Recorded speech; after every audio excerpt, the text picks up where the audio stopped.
Vanguard is the number one place that people transfer accounts over from to M1. We've taken in approximately 5,000 transfers from Vanguard, and that totals about $250 million in accounts. For our FinTech Spotlight segment this month, we are featuring M1 Finance, the finance super app. I've invited the CMO of M1 Finance, Bob Armour, on the show today. We're going to discuss how M1 stacks up against the FIRE community's favorite investing platform, Vanguard, and why people should consider M1 instead. Welcome to the show, Bob. Thanks, Andy. Thanks for having me. This is quite a treat. Absolutely. Well, Bob, with all of the investment platforms out there, we got Vanguard, Fidelity, Schwab, Betterment, all these different ones. What unique solution is M1 bringing to the table for customers? A couple things. One, our broad mission is to improve the financial well-being of our clients. And when we say improve the financial well-being, it's not just investing in terms of what we focus on. We try to enable people to do the best that they can with all that they're doing with their money, whether it's investing, spending, borrowing, saving. We try to bring the best tools to bear for all of that. And, whether it's investing, it's for free. Whether it's borrowing, it's at a low cost. Whether it's saving, it's at a high interest rate. And whether it's, using a credit card, it's getting high cash back through our credit card. So all of that wrapped together makes all of those things better together, and hence the name Finance Super App. I love it. Let's talk about some of the standout features against something like Vanguard. I've been a customer of Vanguard's for probably 5 years. Before that, it was Fidelity, and these players have been out there for a while. So what are some of the features that kind of make you guys stand out outside of having these multiple different options of investing, saving, and borrowing? Sure. I mean, first of all, Vanguard's an amazing company, has helped millions of people save billions and probably trillions of dollars. So, but at the same time, we bring we bring a more accessible solution. We have lower minimums. I think ours is $100 to get started. Theirs, depending on where you start, is going to be in the thousands of dollars. Two is we enable people to, put that money to work however they want to do it using fractional shares, which means you may want to put money in Amazon, for example. On Vanguard, you'd have to buy a full share of Amazon at $3,300. On M1, you can buy $1 worth of Amazon and participate in Amazon's fortune. We offer, as I mentioned, we offer more services than they do. We have digital checking for free. We have borrowing against your portfolio at low cost. Our UI and UX is, I think, when you compare them side by side, ours kind of is, world-class, kind of experience that you get on something like an Amazon experience or a Twitter experience, the things that, clients are going to want to get out of their apps. We offer better automation. There's more things that you can do on M1. Rebalancing, I think we might be talking about that in a second. But when you put your money to work on M1, every single dollar kind of seeks out where your portfolio is underweight to try to get your portfolio back to full weighting.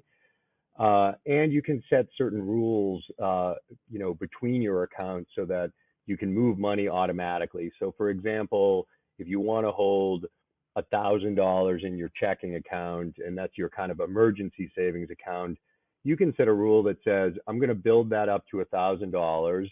And then when it goes over $1,000, I want my money to point in another direction. I want to start putting it into a certain invest account. You can do that so that your money kind of flows the way you want. You set it once, and then the money just tracks and follows that. So that's it. I mean, I think we are trying to make it easier, more accessible, less expensive, more comprehensive than Vanguard, and I think we do a pretty good job of it. Yeah, I would agree. I've signed up for an M1 account, and I've in the past have signed up Vanguard accounts for myself. I've also tried to help my nephews in the past get started with investing, and I've found the process for getting an account started with Vanguard to be pretty cumbersome, but I did not find that case with you guys. Was that the initial goal when you were trying to create something that would just be easier for the new generation that just wants to download an app and get started? Yeah, it is that. I mean, I think the new generation wants and expects the user experiences that they get from the apps they use most often, which are social apps. And so making it that easy to do it is important. I'd say the other thing is that is important, and again, in the way that we are like Vanguard, is that you have to buy into a long-term mindset for building your wealth, and so we are not the casino in your pocket like other trading apps are. We are, we believe that a brick by brick, stick with it, keep your costs low, continuously invest in your portfolio is the way to long-term wealth. And so ease to get onto the platform, the right way to build your wealth over time, is what we believe and how we do it. And we're excited by the number of younger people that are using our app to help them build their future. I love it. I love it. Well, let's talk about that auto rebalancing feature just for a moment, because that is one of my favorite things, and I've been manually doing for years now. How does that work, and is there a cost to this with M1 Finance? So there's no cost on the auto rebalancing. So auto rebalancing, for the users means you set your portfolio, if you will, up with certain allocations across funds and stocks. So let's say for argument's sake, you have 3 holdings. You have a 50% holding, a 25%, and a 25%. So when you put money into that portfolio, you want it allocated all the time, kind of with that spread in mind. So we auto rebalance in 2 ways. One is when you put new money in, that new money seeks to find the places where you're underweight. So let's say, for example, the 50% drops down to 48% and the 25%, take those 2%. When you put more money in, the money on M1's platform is going to seek out to try to get that 48% back up to 50%. So that's one way. That's called dynamic rebalancing in our, vernacular. There's also one-click rebalancing. So in a case of the 3 stocks, you might have a 48%, and then the other ones are slightly higher than that. With one click, we will do the sells of the things that are overweight and the buys of the things that are underweight, so that at the end of all that, you're back to where you were. Now, that seems pretty simple when you only have 3 holdings, but imagine dozens of holdings. And the example you gave was you'd have to manually do a buy or a sell on each one of those securities. And potentially you'd have to do both sides of that to get your portfolio back into order. With one-click rebalancing, you just say, boom, I want it done, and then our software takes care of it all. And I think, that is one little kind of hint of the automation that we bring into this. And the reason we do it is because with rebalancing and tons of other things on the platform, we're trying to take the mundane, time-wasting kind of things out of the process, which frankly creates friction. And if you have that friction, then you're less likely to stick with your program over the long term. So that is an important element of M1, is let's apply automation because it helps people stick to the plan and get to a better place financially. But then the second thing it does is that you can spend more time figuring out what your right mix is and what your right portfolio is, and less time on the stuff that, again, can get in the way of you achieving your goals. Yeah, I love that. Any sort of friction is the stuff that makes people just not do the investing. It's like we got to get people to start and invest and keep moving. So I love this.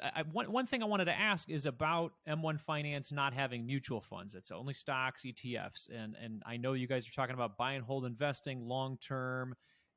I guess how are index mutual funds different from an index ETF? For example, if I wanted to buy a total stock market ETF versus a total stock market mutual fund, what am I really doing? What's really different with regard to being a long-term buy and hold investor? There's really not too much difference other than the ETF gives you more optionality with that securities, which means it will trade more often during the day.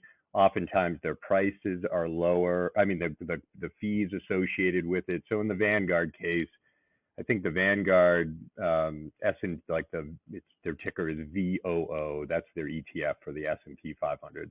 I think the kind of fee basis on that, the cost basis on that is like 0.03%.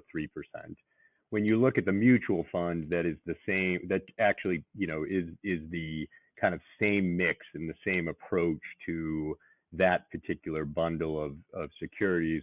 I think it's 0.04%. So it's slightly less expensive on the ETF side. It's more liquid in that it trades more.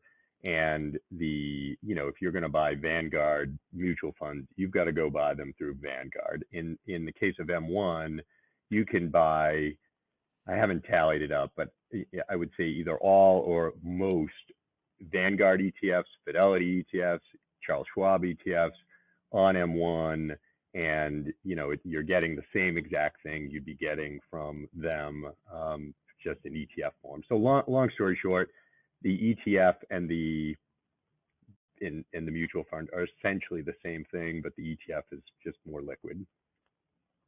Got it. And you talked about, you guys are not sort of the, casino of investing apps kind of solution. This is a long-term buy and hold solution. Do you also have tax advantaged accounts, or is it all taxable? No, there's tax advantage accounts. You can open up Roth IRAs, you can open up IRAs, you can open up custodial accounts for, other individuals. No, we provide all of that for our customers. Well, it sounds like a fantastic solution, Bob, and I'm glad we had the chance to do a little comparison against Vanguard today for people to consider. Now, I am a recent customer, everybody. I'm also an affiliate for M1 Finance. So if you want to check out M1 Finance and support this show, go to marriagekidsandmoney.com/M1 Finance. That's marriagekidsandmoney.com/M1 Finance. Bob, is there any other exciting announcements coming out in the news or anything like that we should be aware of, or anything else you want to talk about today before we go? Well, I'll tell you two things. One is regarding Vanguard and regarding becoming a customer of M1. Vanguard is the number one place that people transfer accounts over from to M1. We've taken in approximately 5,000 transfers from Vanguard, and that totals about $250 million in accounts over. So, I guess my message to the people out there is, once you've looked at M1 and you think that M1 is good for you, you can transfer over your account, and that doesn't cause any buys or sells against your account. So you can just do that. There's no tax issues with that. And on top of that, we will pay for account transfers. So, and it's depending on the amount. It's, again, for very large amounts, we'll pay up to $4,000 for people to move their money. And the other thing that I think ties nicely to Andy's kind of affiliate link is we also provide what we call seed funds for people that are new to M1. So again, depending on the amount of money you deposit, you can get up to $500 as additional from M1 to your account to do that. And then in terms of the last thing, Andy, I'd say is we just launched a credit card called the Owner's Rewards Card, which pays up to 10% cash back from to you when you buy when you make transactions at the companies at some of the companies that you own in your account. So, for example, if you own Netflix in your account, the tier that Netflix sits in is 10%. So you get 10% back when you use the Owner's Rewards Card to do that. And it's our way to try to help people grow their investing future with everyday spending. So check that out if you would. Sorry for the plug, Andy, but oh no, absolutely. Yeah, we're all about taking advantage of rewards and in our community and helping people grow their investments. I think that's a great way to do it. It incentivizes you to continue to be an owner of the companies that you've purchased. You hit the nail on the head. That is what we're about. Ownership is the path to long-term wealth creation, and we're trying to do it every day, whether you're investing, borrowing, spending, or saving. I love it, Bob. Everybody, marriagekidsandmoney.com/M1 Finance. That's marriagekidsandmoney.com/M1 Finance. Bob, thank you so much for your time today. Thanks, Andy.